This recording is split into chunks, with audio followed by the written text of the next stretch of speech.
گزشتہ جمعہ مبارکہ میں ماہ شعبان المعظم کے حوالے سے کچھ باتیں آپ کی خدمت میں عرض کی گئی۔ شعبان المعظم وہ مہینہ ہے جس کو نبی کریم علیہ السلام نے فرمایا شعبان و شہری، شعبان میرا مہینہ ہے، اور رمضان شریف کے بارے میں فرمایا شعبان و شہری و رمضان و شہر اللہ، رمضان کا مہینہ یہ اللہ کا مہینہ ہے، اور شعبان کو فرمایا یہ میرا مہینہ ہے۔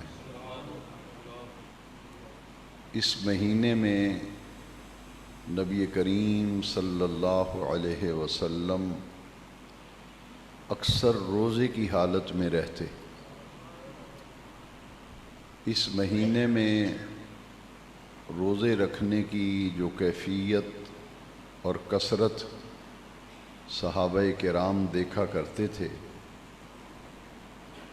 صحابہ کرام نے ان کیفیتوں کو بیان فرمایا کہ باقی 11 مہینوں میں رمضان شریف کے علاوہ باقی مہینوں میں اس کثرت سے حضور روزے نہیں رکھا کرتے تھے جس کثرت سے ماہ شعبان میں روزے رکھا کرتے تھے۔ اور امت کے لیے یہ تعلیم ہے کہ وہ بھی اس مہینے میں نبی کریم صلی اللہ تعالی علیہ وسلم کے طریقہ مبارکہ کے مطابق اس مہینے میں عبادت اور ذکر اذکار کی کثرت کریں۔ رمضان المبارک سال کے بعد اہل ایمان کو عطا کیا جاتا ہے، اور یہ ہر سال اپنے دامن میں بڑی ہی رحمتیں اور برکتیں لے کر جلوہ گر ہوتا ہے۔ اس ماہ مبارک کے لیے اپنے آپ کو عملی طور پر تیار کرنے کے لیے شعبان المعظم کا مہینہ جو ہے ہمیں بہترین موقع فراہم کرتا ہے۔ آج ماہ شعبان المعظم کی 14 تاریخ ہے۔ آج جو شب آ رہی ہے جمعۃ المبارک، اور ہفتے کی درمیانی رات جو آج آ رہی ہے، اس رات کو لیلۃ النصف من شعبان کا نام دیا گیا۔ سیدنا علی المرتضیٰ کرم اللہ تعالی وجہ الکریم اس حدیث شریف کے راوی ہیں۔ فرماتے ہیں کہ نبی کریم علیہ السلام نے فرمایا جب بھی تمہاری زندگی میں شعبان المعظم کی 15ویں رات لیلۃ النصف من شعبان، یہ رات جب بھی آئے، نبی کریم علیہ السلام نے فرمایا قوموا لیلہا، رات کو قیام کیا کرو، نفل پڑھا کرو، وصوموا نہارہا، اور اگلے دن یعنی شعبان المعظم کی 15 تاریخ کو روزہ رکھا کرو۔ فرض روزے صرف رمضان شریف کے ہیں، باقی پورے سال میں جتنے بھی روزے رکھے جائیں گے وہ سب نفلی روزے ہوں گے۔ تو یہ روزہ جو ہے یہ رکھنا مستحب ہے، نفلی عبادت ہے، اور مستحب عبادت کا مطلب یہ ہوتا ہے کہ اگر کوئی شخص یہ روزہ نہ رکھے تو اسے گناہ نہیں ہوتا، لیکن اگر وہ یہ روزہ رکھ لے تو ان گنت لاتعداد اور بے شمار برکتیں اس روزے کی اللہ تبارک و تعالی عطا فرماتا ہے۔ بدقسمتی سے جب بھی کوئی نیکی کا کام کرنے لگتا ہے تو ایسے لوگ دنیا میں پیدا ہو گئے جو نیکی کے کاموں سے انہوں نے روکنے کی ذمہ داری لی ہوئی ہے۔ ہر نیک کام میں رکاوٹ ڈالتے ہیں، اور جب بھی شعبان کا مہینہ آتا ہے بڑی شد و مد کے ساتھ لوگ یہ پروپیگنڈا کرتے ہیں کہ شب برات کی کوئی حقیقت نہیں، اس رات کوئی نفل پڑھنے کا ثبوت نہیں، اس رات دعائیں مانگنے کا کوئی ثبوت نہیں۔ دعا رب سے مانگی جاتی ہے، اس سے بھی لوگ روکنے لگے۔ نفل اللہ کی عبادت ہے، اور اللہ کا ذکر اس کی عبادت و بندگی اگر کوئی کرتا ہے تو کہتے ہیں جناب اس کا کوئی ثبوت نہیں اور اس کی کوئی حقیقت نہیں، جس کے نتیجے میں لوگوں کے پاس علم نہیں ہوتا اور اپنی لا علمی اور جہالت کی وجہ سے وہ ان پروپیگنڈوں کا شکار ہو جاتے ہیں۔ اس لیے میں آپ حضرات کی خدمت میں یہ عرض کرنا چاہتا ہوں کہ جو لوگ یہ پروپیگنڈا کرتے ہیں، اس رات ذکر اذکار سے، نفلوں سے، دعاؤں سے منع کرتے ہیں، ان لوگوں کو میں پوچھنا چاہتا ہوں کہ کیا بخاری شریف کے اندر یہ حدیث پاک نہیں ہے؟ کیا حدیث کی کتابوں میں باقاعدہ یہ چیپٹر اور باب نہیں موجود؟ باب کا نام ہے لیلۃ النصف من شعبان۔ یہ کہتے ہیں کہ اس رات کا کوئی ثبوت ہی نہیں، کوئی حقیقت ہی نہیں ہے۔ میرے نبی کریم علیہ السلام کی یہ حدیث جو میں نے آپ کو سنائی ہے، اس کے راوی ہیں حضرت سیدنا علی المرتضیٰ کرم اللہ تعالی وجہ الکریم۔ تو میں ان سب لوگوں سے یہ کہتا ہوں کہ حضرت علی سے بھی کوئی بڑا راوی ہے؟ وہ کہتے ہیں کہ میں نے اپنے نبی کریم علیہ السلام سے سنا کہ ہمارے آقا کریم علیہ السلام نے فرمایا، جب بھی تمہاری زندگی میں نصف شعبان کی رات آئے، 15ویں شب آئے، قوموا لیلہا، رات کو قیام کیا کرو، نفل پڑھا کرو، نماز پڑھا کرو، عبادت کیا کرو، وصوموا نہارہا، اور اگلے دن روزہ رکھا کرو۔ اور دوسری حدیث شریف حضرت ام المومنین حضرت عائشہ صدیقہ رضی اللہ عنہا، ان سے یہ حدیث شریف مروی ہے۔ آپ فرماتی ہیں کہ نبی کریم علیہ السلام نے ازواج مطہرات کے ہاں قیام کے لیے وقت متعین کیا ہوا تھا، اور 11 ازواج مطہرات تھیں، ان کے ہاں قیام کے لیے نبی کریم علیہ السلام نے اوقات متعین کیے ہوئے تھے۔ آج فلاں ام المومنین کے ہاں قیام ہوگا، کل فلاں ام المومنین کے ہاں قیام ہوگا۔ حضرت عائشہ صدیقہ رضی اللہ تعالیٰ عنہ فرماتی ہیں کہ میرے ہاں قیام کا وقت مقرر تھا، میں نے اپنے آقا کریم علیہ السلام کے لیے اہتمام کیا، بستر بچھایا، اور آپ کے قیام کے لیے سب انتظامات مکمل کر لیے، اور میں نے دیکھا کہ حضور نبی کریم علیہ السلام شعبان المعظم کی 15ویں رات کو اپنے بستر مبارک پر موجود نہ تھے، تو مجھے بہت اندیشہ ہوا کہ حضور میرے ہاں قیام فرمانے کا آج دن ہے اور حضور تشریف فرما نہیں ہیں۔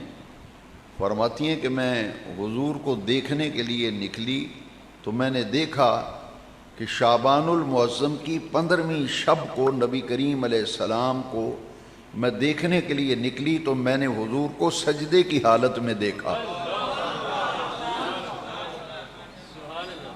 سجدے کی حالت میں دیکھا۔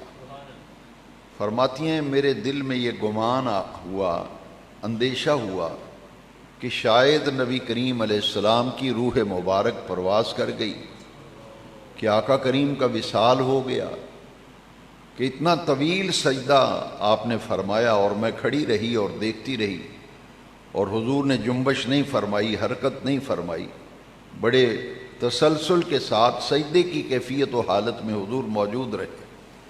فرماتی ہیں جب میرے دل میں یہ گمان اور خیال آنا شروع ہوئے تو میں نے حضور کے نورانی تلووں پر اپنے ہاتھ سے لمس کیا۔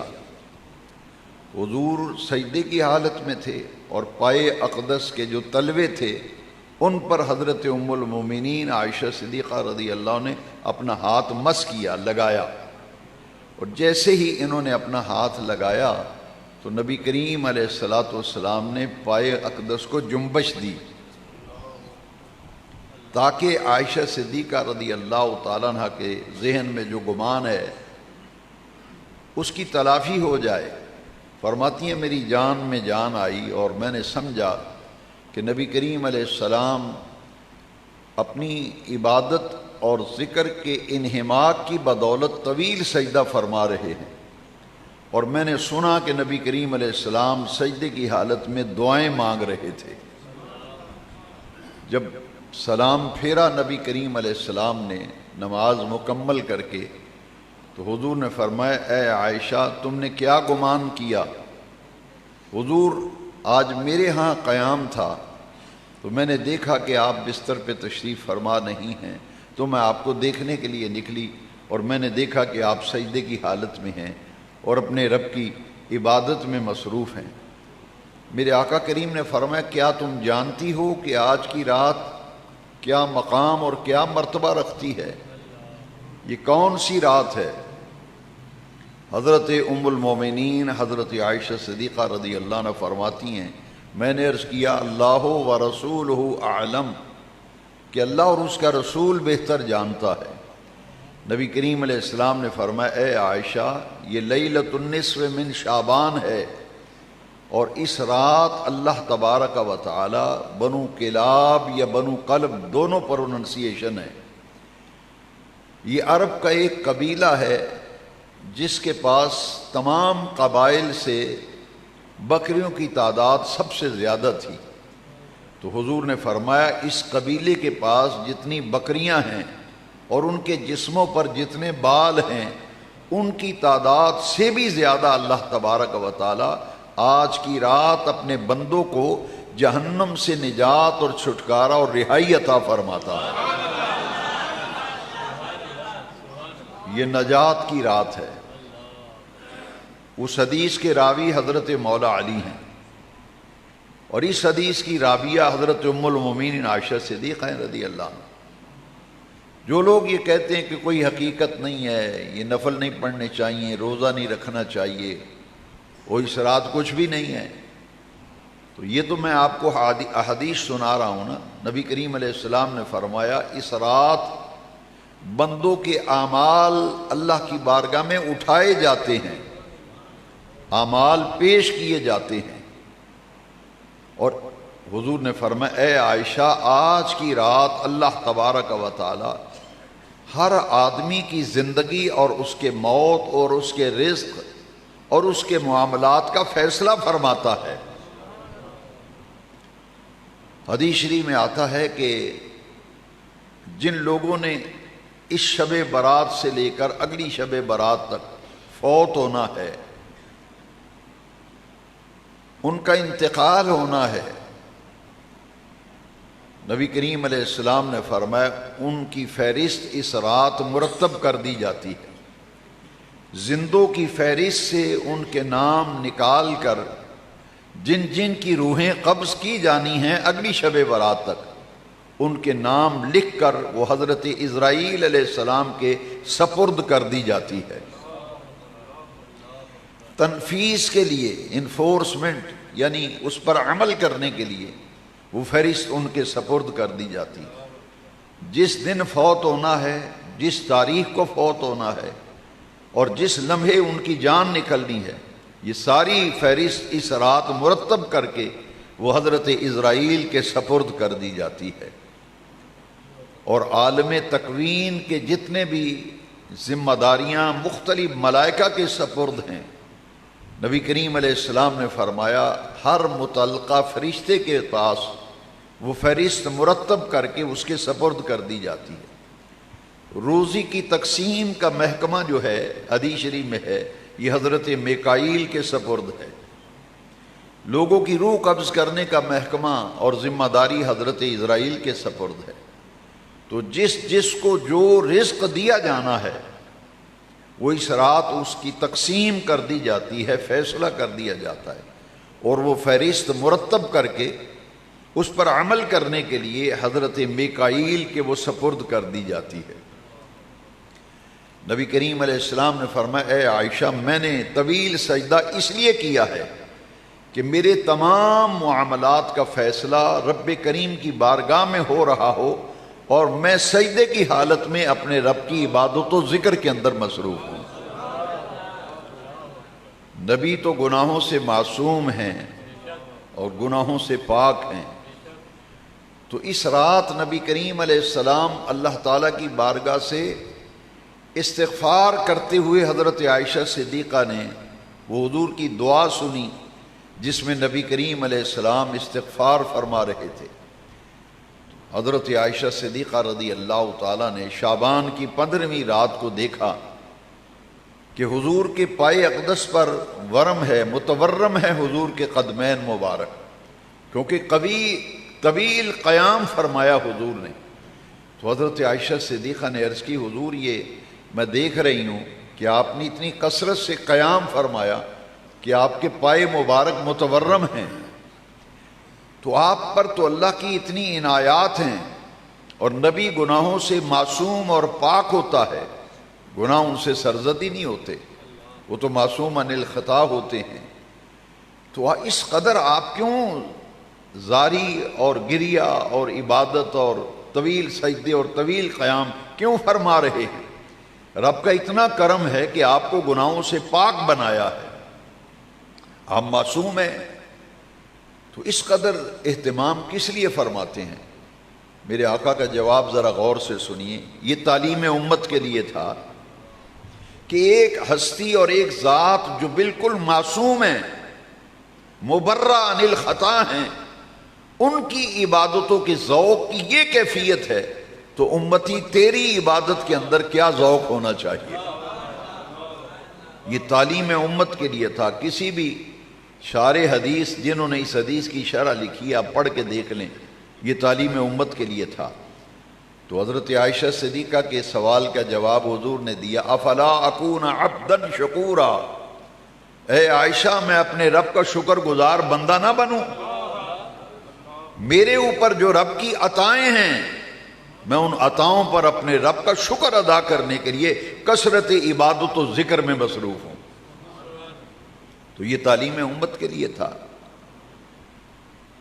اور حضور ساری رات شعبان کی 15ویں رات کو دیکھا، لیلۃ القدر کو دیکھا، اتنا طویل نفل پڑھتے تھے، قیام فرماتے تھے کہ رب ذوالجلال نے بھی پھر اپنے محبوب سے فرمایا، اے پیارے محبوب، ہم نے قرآن اس لیے تو نازل نہیں کیا تھا کہ آپ مشقت میں پڑ جائیں، طٰہٰ ما انزلنا الیک لتشقیٰ، یہ قرآن اس لیے تو ہم نے نازل نہیں کیا تھا کہ آپ مشقت میں پڑھیں اور اتنی گریہ و زاری فرمائیں کہ پائے اقدس متورم ہو جائیں، اس لیے تو قرآن نازل نہیں کیا تھا۔ اے محبوب، آپ کے پاؤں پر آنے والا، پائے اقدس پر آنے والا ورم مجھے نظر آ رہا ہے۔ قم اللیل الا قلیلا، محبوب ساری رات نہ جاگا کرو، کچھ رات کا حصہ آرام فرما لیا کرو اور کچھ جاگ کر اپنے رب کو یاد کیا کرو۔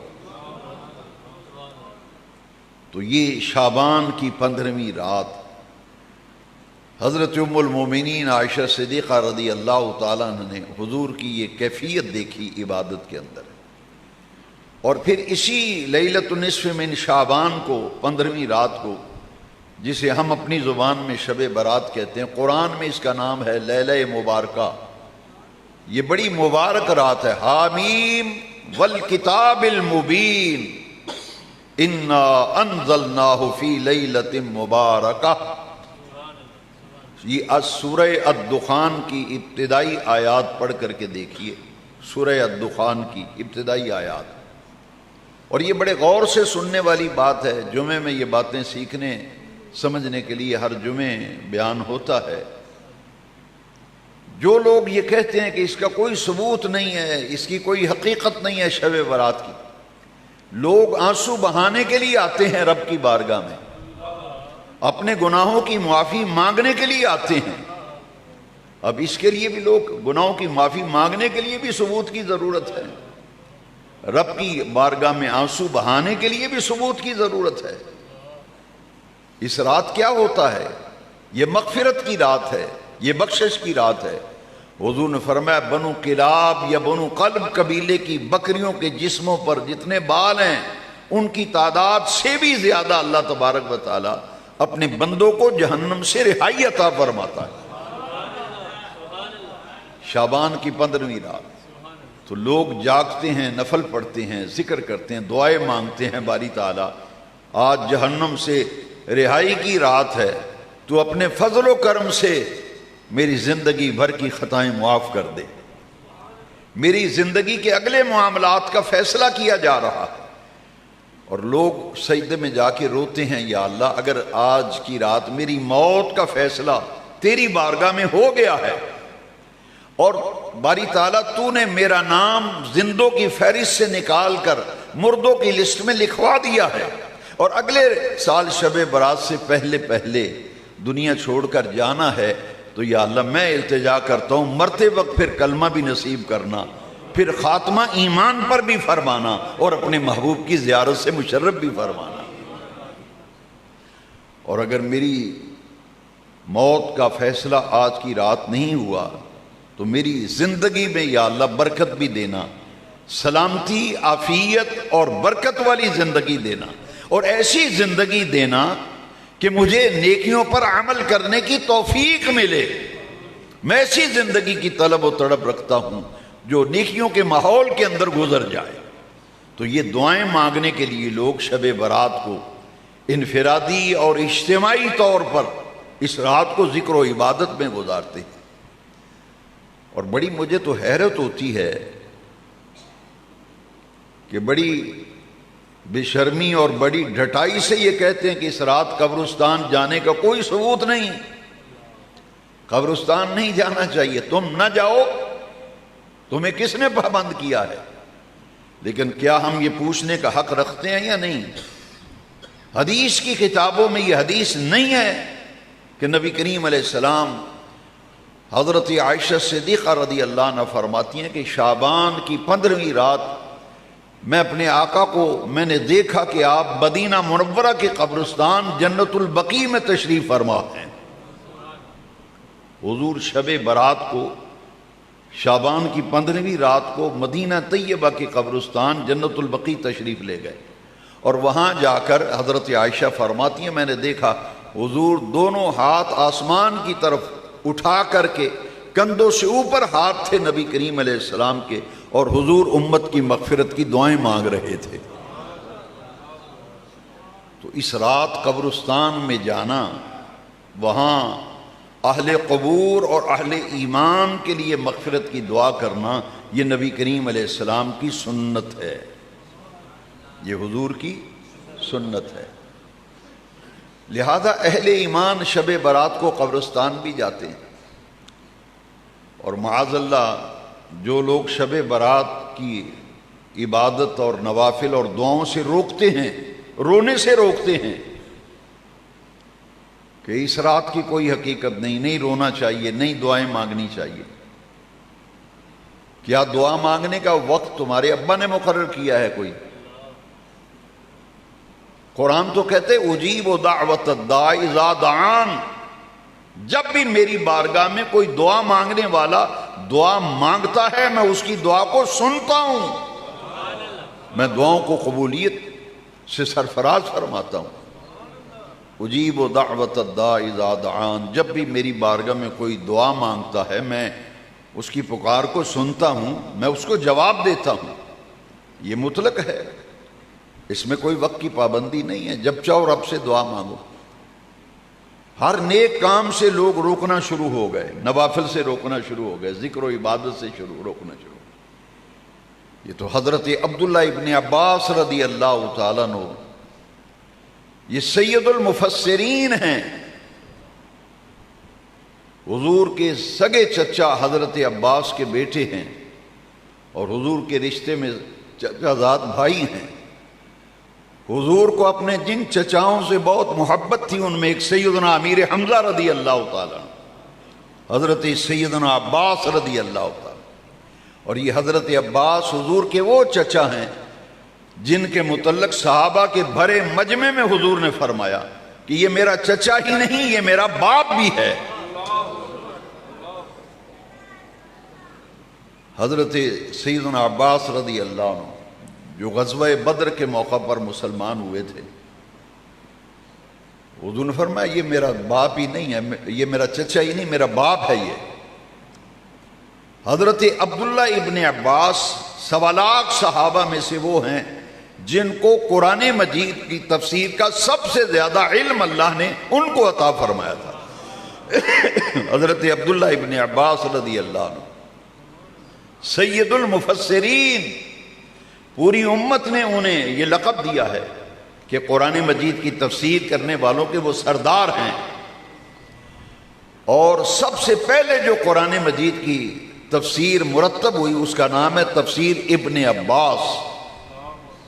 تفسیر ابن عباس، یہی حضرت عبداللہ ابن عباس رضی اللہ تعالی، انہوں نے سورہ الدخان کی ابتدائی آیات میں اِنَّا أَنزَلْنَاهُ فِي لَيْلَةٍ مُبَارَكَةٍ، یہ بڑی برکت والی رات ہے۔ یہ حضرت عبداللہ ابن عباس فرماتے ہیں یہ کون سی رات ہے؟ فرماتے ہیں یہ شعبان المعظم کی 15ویں شب ہے۔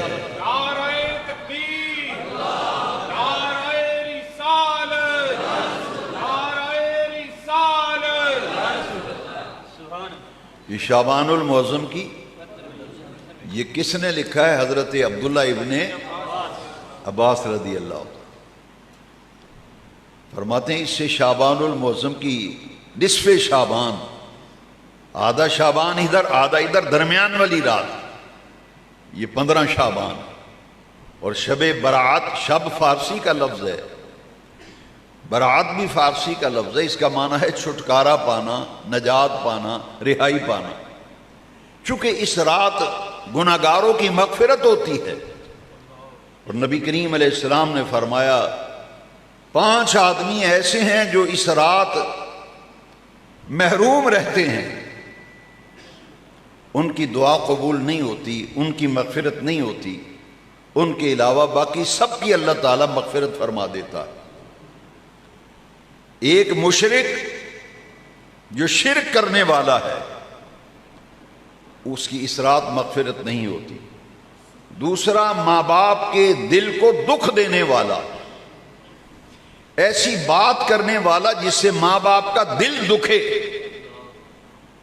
ماں باپ کے کلیجے کو تکلیف ہو اولاد کا عمل دیکھ کر یا بات سن کر۔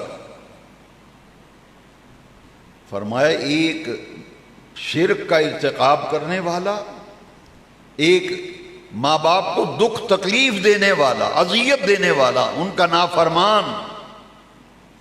تیسرا، جس کے دل میں اپنے مسلمان بھائی کے لیے بغض ہے، کینہ ہے، عناد ہے، اس رات اس کی بھی مغفرت نہیں ہوتی۔ عادی شراب پینے والا، اس کی بھی اس رات مغفرت نہیں ہوتی۔ ایک عادی زانی، اس کی بھی مغفرت نہیں ہوتی۔ نبی کریم علیہ السلام نے فرمایا جو کینہ پرور ہے وہ بھی اس رات نہیں بخشا جاتا، مغفرت ہوتی۔ تو ان کی مغفرت کی پھر صورت کیا ہے؟ اسی حدیث کی شرح پڑھیں تو بڑی ایمان افروز بات شارحین نے حدیث لکھی۔ وہ فرماتے ہیں کہ وہ شرک کرنا چھوڑ دے، والدین کی نافرمانی سے توبہ کر کے ترک کر دے، دل سے کینہ اور بغض نکال کر ہر کسی کے لیے دل کو صاف کر لے۔ عادی شراب پینے والا توبہ کر لے اور اس ام الخبائث کے قریب تک نہ جائے۔ اسی طرح جتنے بھی فعل شنی ہیں اگر ان کے اندر مرتکب ہے تو ان کو بالکل ترک کر کے اس آئندہ ان گناہوں کے قریب بھی نہ جائے تو پھر اس کی بھی مغفرت ہو جاتی ہے، اس کی بھی مغفرت ہو جاتی ہے۔ تو یہ رات عطاؤں کی رات ہے، یہ رات بخشش و مغفرت کی رات ہے۔ اسی سورہ الدخان کی ابتدائی آیات میں جو آیت میں نے آج خطبے میں تلاوت کی، فیہا یفرق کل امر حکیم، اس کی تفسیر حضرت عبداللہ ابن عباس نے جو کی وہ میں آپ کو سنانا چاہتا ہوں۔ حضرت سیدنا عبداللہ ابن عباس رضی اللہ عنہ فرماتے ہیں فیہا یفرق کل امر حکیم، شعبان کی 15ویں رات وہ ہے جس رات اللہ تبارک و تعالی ہر حکمت والا کام جو ہے اس کا فیصلہ فرما دیتا ہے۔ فیہا یفرق کل امر حکیم، ہر حکمت والا کام اللہ تعالی بانٹ دیتا ہے، تقسیم فرما دیتا ہے، ان کا فیصلہ فرما کر عمل کرنے کے لیے وہ فرشتے جو ہے متعلقہ ملائکہ کے سپرد کر دی جاتی۔ حضرت عبداللہ ابن عباس رضی اللہ عنہ فرمایا اس رات امت کے اعمال اللہ کی بارگاہ میں پیش کیے جاتے ہیں، لہذا شب برات ایک اور حدیث میں نبی کریم علیہ السلام نے فرمایا جب شعبان کی 15ویں رات آتی ہے تو سورج غروب ہوتے ہی اللہ تعالیٰ کی رحمت کے 300 دروازے کھل جاتے ہیں۔ صحابہ نے پوچھا حضور وہ کب تک کھلے رہتے ہیں؟ فرمایا سورج غروب ہوتے ہی شب برات یعنی شعبان کی 15ویں رات کو 300 دروازے رحمت الہی کے کھل جاتے ہیں۔ کب تک کھلے رہتے ہیں؟ صحابہ نے پوچھا، حضور نے فرمایا طلوع صادق جو صبح صادق ہے، طلوع فجر، فرمایا طلوع فجر تک، صبح صادق تک ساری رات اللہ کی رحمت کے 300 دروازے کھلے رہتے ہیں۔ اور یہ میں آپ کو حدیث شریف جو سنانے لگا ہوں الترغیب والترہیب، علامہ منذری نے شعبان کے متعلق تمام حدیثوں کو اور شب برات کے متعلق تمام حدیثوں کو اپنی کتاب الترغیب والترہیب میں علامہ منذری نے جمع کر دیا ہے، وہاں وہ ساری حدیثیں موجود ہیں۔ نبی کریم علیہ السلام نے فرمایا جب سورج غروب ہوتا ہے شعبان کی 15ویں رات تو آسمان سے ندا آتی ہے، حل من مستغفر اغفر لہ، ہے کوئی بخشش مانگنے والا کہ آج اس کو بخش دیا جائے، حل من مسترزق ارزق لہ، ہے کوئی رزق مانگنے والا کہ آج اس کو رزق عطا کر دیا جائے۔ الترغیب والترہیب میں وہ تمام احادیث جمع ہے کہ جب شعبان کی 15ویں رات آتی ہے تو غروب آفتاب کے مان بعد اللہ تبارک و تعالی غروب آفتاب کے ساتھ ہی اپنی شان کے لائق رب ذوالجلال آسمان دنیا پر نزول اجلال فرماتا ہے، اور صبح صادق تک رات بھر ندائیں آتی رہتی ہیں، جھولیاں پھیلاؤ میری بارگاہ سے مانگ لو جو مانگنا۔ تو یہ رات ذکر و عبادت و بندگی اور طاعت کی رات ہے۔ حضرت علی رضی اللہ عنہ کا قول، وہ حضور کا فرمان اور روایت حضرت علی کی، مولا علی فرماتے ہیں کہ سرکار نے فرمایا جب بھی شعبان کی 15ویں رات آئے قوموا لیلہا، رات کو نمازیں پڑھا کرو، نفل پڑھا کرو، قیام کیا کرو، وصوموا نہارہا، اگلے دن روزہ رکھا کرو۔ تو یہ ذکر و عبادت کی رات ہے، بندگی اور طاعت کی رات ہے، گناہوں کی مغفرت اور معافی کی رات ہے، رونا دھونا، آنسو بہانا، رب سے مانگنا جھولیاں پھیلا کر، اور خوب جی بھر بھر کے دعائیں مانگنا، کوئی حسرت باقی نہ رہے۔ یہ ان تمام حدیث مبارکہ سے ثابت ہے۔ آج رات انشاءاللہ العزیز جیسا کہ ہمارے ہاں محفل شب بیداری ہوتی ہے ہر سال، آج بھی عشاء کے بعد محفل شروع ہوگی اور اس میں انشاءاللہ صلاۃ التسبیح کی ادائیگی اور نوافل پڑھے جائیں گے، دعائیں مانگی جائیں گی، ذکر ہوگا۔ اس رات بزرگوں نے فرمایا کہ سورہ یاسین کم از کم 3 دفعہ پڑھی جائے، سورہ الدخان کی تلاوت کی جائے، اور باقی جتنی بھی کوئی خاص عبادت مقرر نہیں ہے، چونکہ عبادت کی رات ہے، جو بھی عبادت کریں لیکن اولیاء اللہ نے اس رات جن اذکار سے کچھ فائدہ دیکھا انہوں نے پھر لکھ دیا۔ 3 مرتبہ کم از کم سورہ یاسین شریف ضرور پڑھیں اس رات، سورہ الدخان کی تلاوت کریں، کثرت سے درود شریف پڑھیں، استغفار پڑھیں، اور ایک قرآن مجید کی ایک آیت ایسی ہے جو زندگی کے تمام معاملات اور بگڑے ہوئے تمام کاموں کے لیے ایک سیر کا حکم رکھتی ہے، وہ ہے آیت کریمہ لا الہ الا انت سبحانک انی کنت من الظالمین۔ یہ کثرت سے اس رات پڑھیں، درود شریف پڑھیں، استغفار کریں، نفل پڑھیں اور ذکر و عبادت میں مصروف رہیں۔ اللہ تعالی ہمیں ان راتوں کی قدر و منزلت پہچاننے کی توفیق دے۔ میں آخری حدیث شریف سنانا چاہتا ہوں، کیونکہ جس کے منہ میں جو آتا ہے وہ کہتا چلا جا رہا۔ ایمان بچانا بڑا مشکل ہو گیا۔ 1400 سال سے امت جو کام کر رہی، کہتے یہ حلوہ کھانے کے لیے کرتے ہیں۔ اب یہ کون حلوہ کھاتا ہے مجھے دکھائیں نا۔ کہتے یہ حلوے کا چکر ہے، یہ شب برات کو جو نفل پڑھتے ہیں، روتے ہیں، دعائیں مانگتے ہیں، یہ حلوے کے لیے کرتے ہیں، حلوہ کھانے کے لیے۔ تو حلوہ کیا حرام ہے؟ اگر کوئی کھاتا بھی ہے تو کیا حرام ہے حلوہ؟ کتنے بے وقوف لوگ ہیں، یعنی لوگوں کو جنازے کے بعد دعا مانگے تو کہتے ثبوت کوئی نہیں۔ بھائی دعا تو رب سے مانگنی ہے، وہ بھی نہیں مانگنے دیتے۔ فاتحہ پڑھنے کے لیے جائیں کہ یا اللہ اس کی مغفرت، نہیں ہم نے کبھی دعا نہیں مانگی۔ گویا کہ انہوں نے ٹھیکہ لیا ہوا ہے کہ ہر نیک کام سے روکنا ہے۔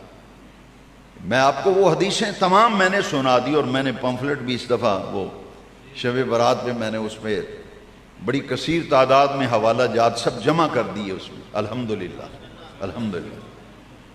یہ آخری حدیث شریف سن لیں، نبی کریم علیہ السلام نے فرمایا یہ 5 راتیں ہیں جن میں اللہ کی بارگاہ میں دعائیں زیادہ قبول ہوتی ہیں۔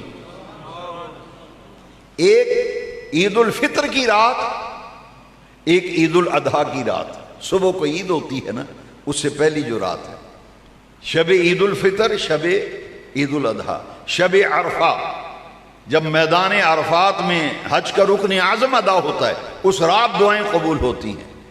اور پھر نبی کریم علیہ السلام نے فرمایا شعبان المعظم کی 15ویں رات، ایک ماہ رمضان شریف میں لیلۃ القدر، اور ایک ہر جمعرات اور جمعے کی درمیانی رات۔ فرمایا یہ وہ راتیں ہیں جن میں اللہ تبارک و تعالی دوسرے اوقات کی نسبت دعاؤں کو زیادہ قبول فرماتا ہے۔ اللہ تعالیٰ سے توفیق مانگیں کہ ہم اپنے ذکر و عبادت کی توفیق دیں۔ وآخر دعوانا